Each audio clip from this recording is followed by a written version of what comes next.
Hello, everyone, and welcome back to Psycho Stands podcast. This is so weird. I can't believe that I'm actually sitting down and doing this again. I don't think I've actually sat down like this and filmed an episode maybe in over a month. Actually, no, a month, 1 month, which is insane. And I want to kind of talk about what has been happening, what's been going on in my life. Obviously, I try to post these things weekly, duh, but sometimes life gets in the way and sometimes I'm going through a lot of change. Not anything super crazy, but it's definitely a big energy switch. I can't really commit that much time to my personal creative pursuits. Well, I can, but we're gonna get into it. Okay, we're gonna get into it. We're gonna talk about it. It's gonna be a super casual episode, and I'm going to talk about what I've been experiencing and how I'm kind of starting to get out of it. So yeah, I just want to give a little personal update.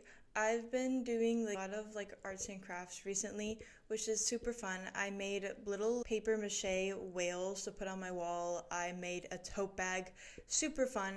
I also recently got my first big girl job paycheck, which is awesome. It's crazy. So I was able to get a facial. I got a facial, guys. It's so fun. And it was very nice. I am very happy I got it.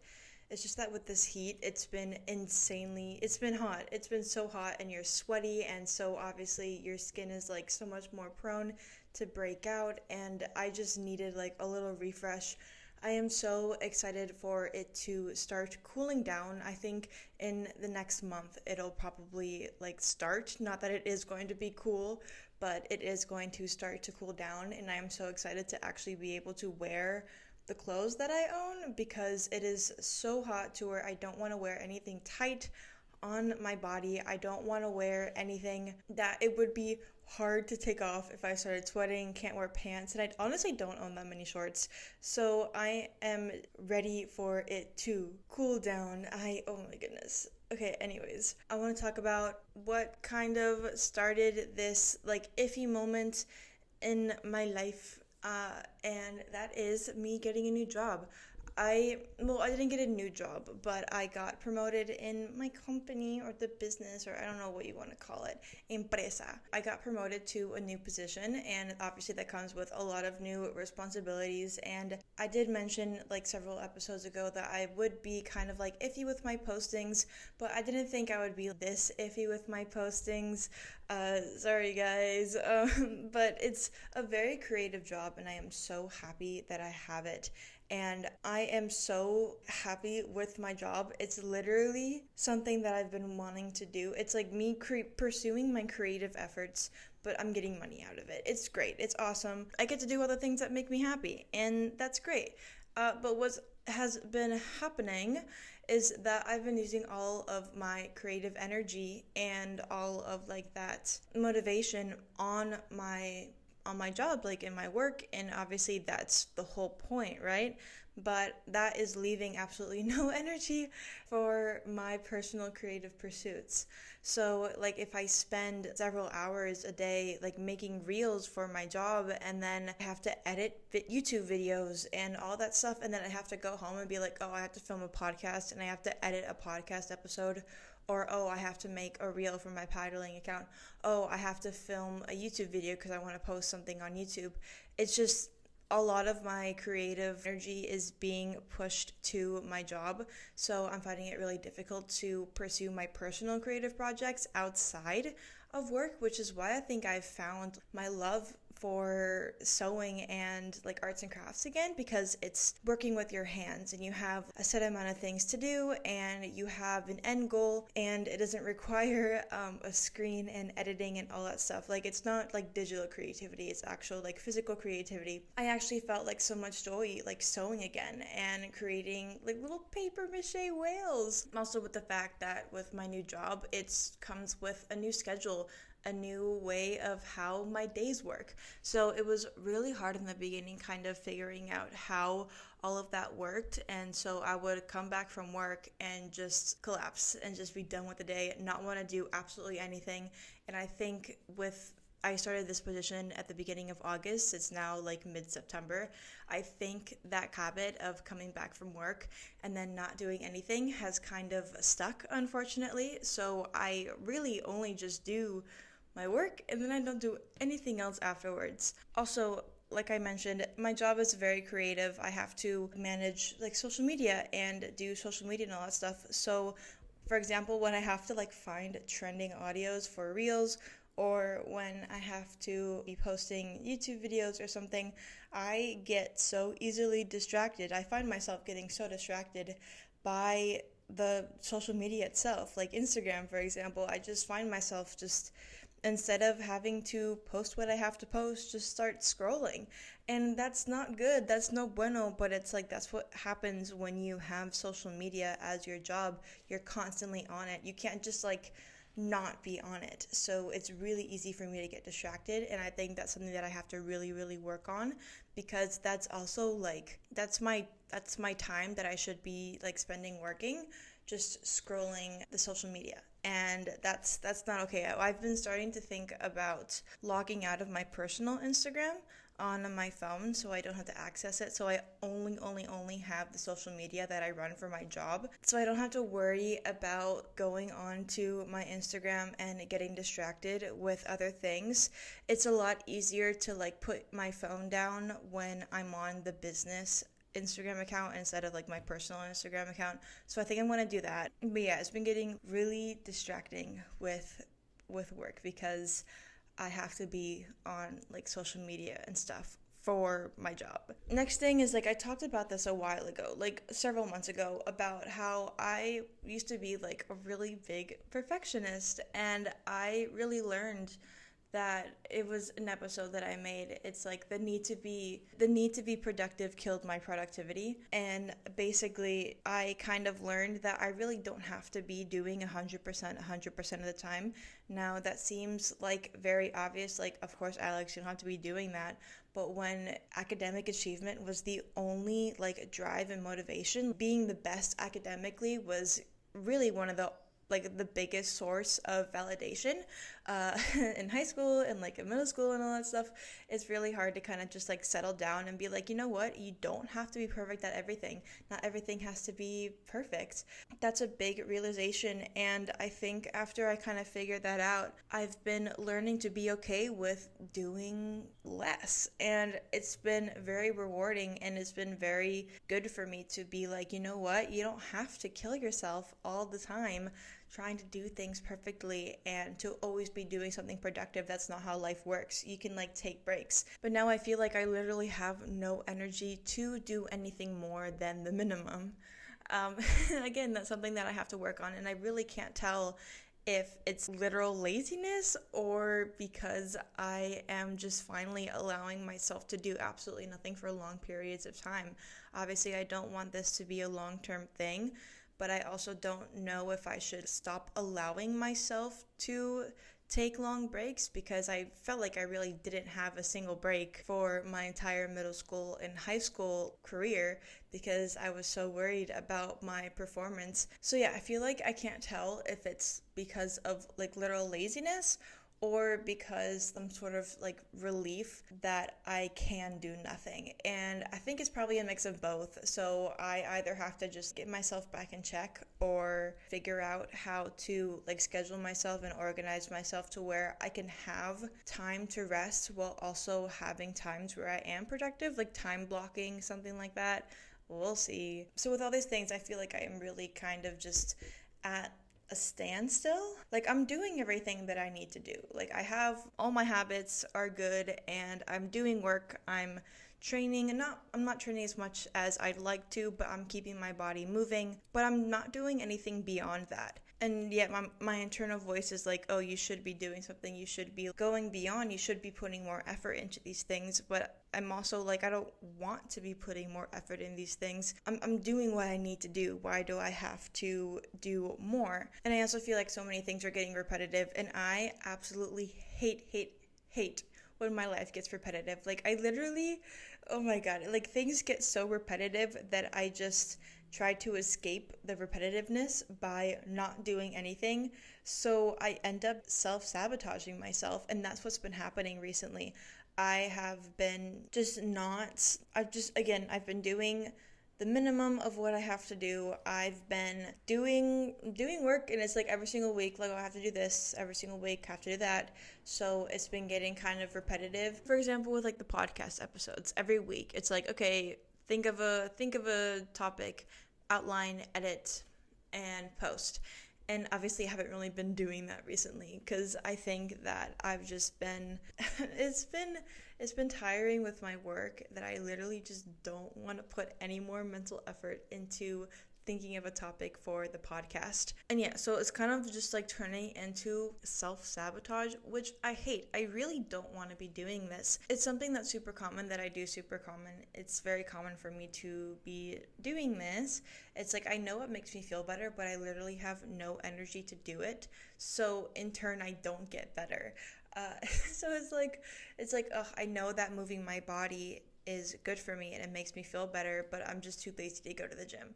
Or I know that completing a project, for example, like the podcast episode, I know it makes me super fulfilled, but I'm just too lazy to come out with an outline and film it and edit it and post it. So I'm just not going to do it. And it's just like this circle. It's just full on like self-sabotage. A lot of times what happens to me is that I need a literal intervention of sorts, and normally that looks like me getting like so frustrated that I'm doing absolutely nothing that I actually get my stuff together and I actually start doing things.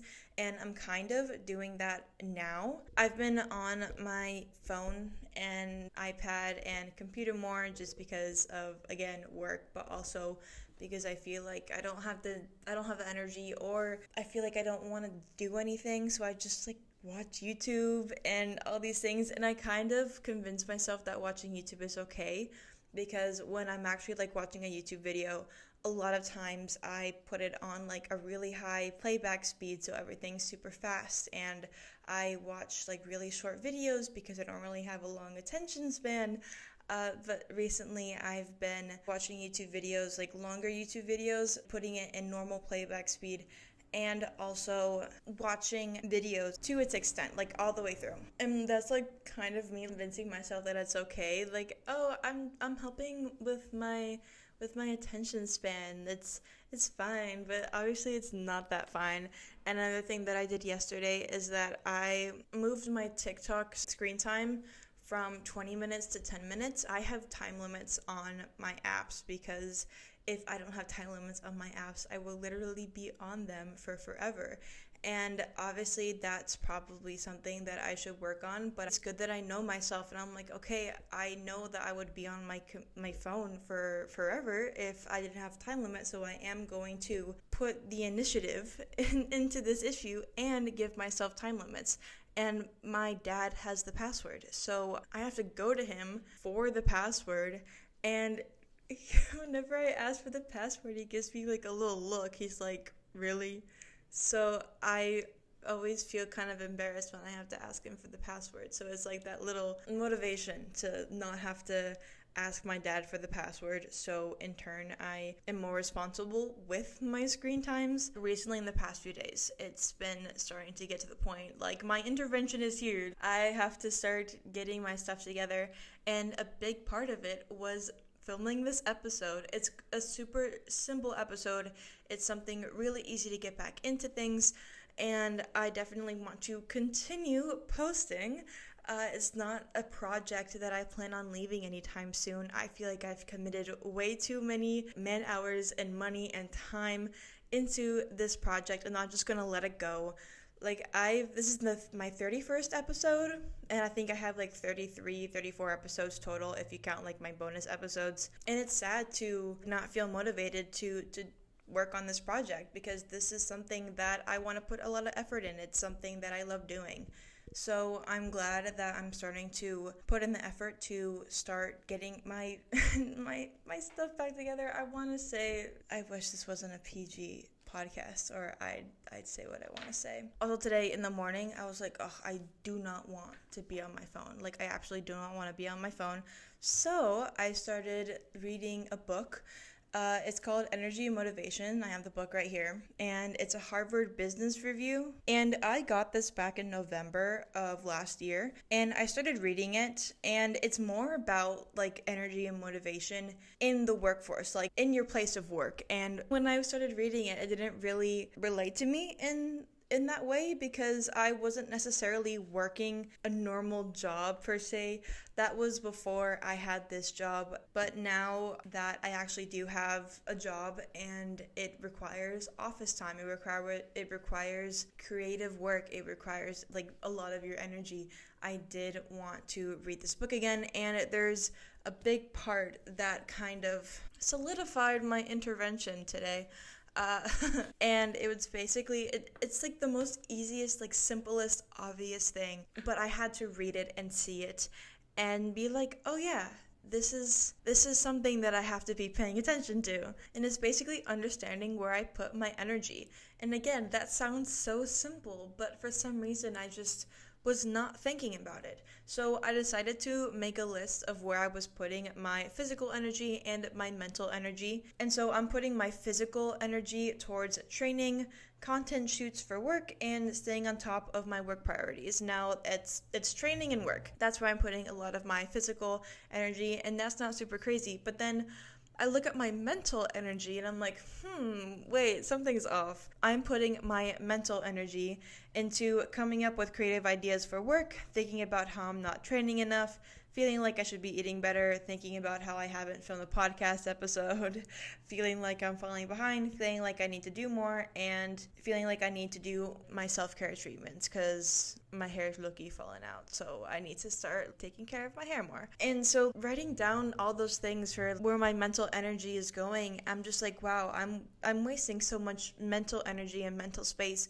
on these things that I can fix. Like I can fix it. I can film episodes. I can film podcast episodes. I can start eating better. Instead of feeling like I should be doing more, maybe I can do more with the time that I've just been using for the past several weeks just doing nothing.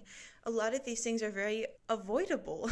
So that kind of made me be like, wow, okay, I really need to start focusing on what my mental energy is being put towards, because the amount of mental energy that I'm using for these things is just completely unnecessary, and I could be putting that mental energy towards other things, like coming up with creative ideas for work. If my mental energy is just wasted on these stupid things that I just am too lazy to do, like filming podcast episodes or going training or like taking care of myself. I do take care of myself, okay, but there's just like some treatments that I've been wanting to do, but I haven't been doing them. That was kind of my intervention for this whole iffy moment that I've been going through. So basically, after I read that part of the book, I got up and I did my hair treatment, and while it's like an oil, it's like a rosemary oil, and so while the oil was sitting in my hair, I organized my room and cleaned my room, and I swept my room, and that's something that I've been wanting to do for a while but haven't done because I hadn't really picked up my room after I made the paper mache whales. So my room just was like super duper messy, and cleaning up my room always feels like a little reset. Everything's back to its spot. Now I can start doing things, and I hadn't really felt that for maybe a week. So now that everything is back where it's supposed to be, now I can start doing other things. Oh my god, guys, my mind works so weirdly, and I wish I had thought about understanding where I put my energy was actually a big contributor to why I was feeling like garbage. And I'm not even halfway done with this book, so I'm definitely going to be reading a lot more, and it's going to be great. I'm going to learn a lot of things, and I'm just happy that I am figuring things out again. And once my mental energy clears up a lot more, maybe I'm planning on, hopefully, Alex, come on, girl. I'm hoping to film a podcast episode this weekend so I can post it next week, so I don't have to worry about my podcast for a bit, and all of that mental energy can then be directed towards my physical energy, which is training. And I feel like training is a really, really important thing right now because the ICFs are coming up. Obviously, everyone's like at the ISA right now, which is crazy. It's so fun. I wish I could do it, but I'm not a Mexican. But yeah, thank you for listening to this podcast episode. Thank you for sitting with me while I literally just talk about what I've been going through for the past month. I don't know if it's also because of like my birthday. It's just me just getting hit with the fact that I'm turning 19. I'm getting older. I'm okay, guys, before everyone freaks out, be like, you're not old. I'm getting older. Obviously that comes with like so many more responsibilities and all that stuff. Oh my god, guys, I got my driver's license. At 19, I got my driver's license, guys. You'd think that's it's pretty old to get your license, but when you live in a town where you can literally walk everywhere and you can take buses anywhere outside of town, you don't really need a car. So I never really learned to drive like the average person in the United States or Canada would. I learned a lot later. So I finally got my license. I didn't have to take a single exam. I didn't have to take an exam because I am a foreigner. So apparently Mexican law states that if you are not from here, you do not have to take the exam. And that was specifically the written exam.